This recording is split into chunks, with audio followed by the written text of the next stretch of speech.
కామారెడ్డి జిల్లాలో online gaming పేరుతో మోసాలు చేస్తున్న ఇద్దరు అన్నదమ్ములను పోలీసులు అరెస్టు చేసి రిమాండ్కు తరలించారు. వాట్సాప్ ద్వారా ఆన్లైన్ గేమింగ్ లింకులు పంపిస్తూ అమాయక ప్రజలను పెట్టుబడుల పేరుతో మోసం చేస్తున్నారని ఎస్పీ రాజేష్ చంద్ర తెలిపారు. బాధితుల ఫిర్యాదు మేరకు కేసు నమోదు చేసుకుని దర్యాప్తు చేసినట్లు వెల్లడించారు. నిందితులు గతంలో విదేశంలో ఆన్లైన్ గేమింగ్ వెబ్సైట్కి సంబంధించిన ఒక ప్రైవేటు కంపెనీలో పనిచేశారు. ఆ కంపెనీ నుంచి వివరాలు, మొబైల్ నెంబర్ల డేటాలను సేకరించినట్లు తెలిపారు.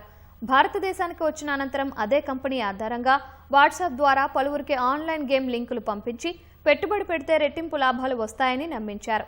7,633 మంది బాధితులకు వాట్సాప్ ద్వారా ఆన్లైన్ గేమింగ్ లింకులను పంపించినట్లు పోలీసులు గుర్తించారు.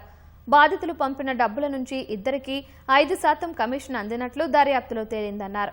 వారి వద్ద నుంచి 15,000 రూపాయల నగదు, ఒక ల్యాప్టాప్, 4 మొబైల్ ఫోన్లను స్వాధీనం చేసుకున్నట్లు వెల్లడించారు.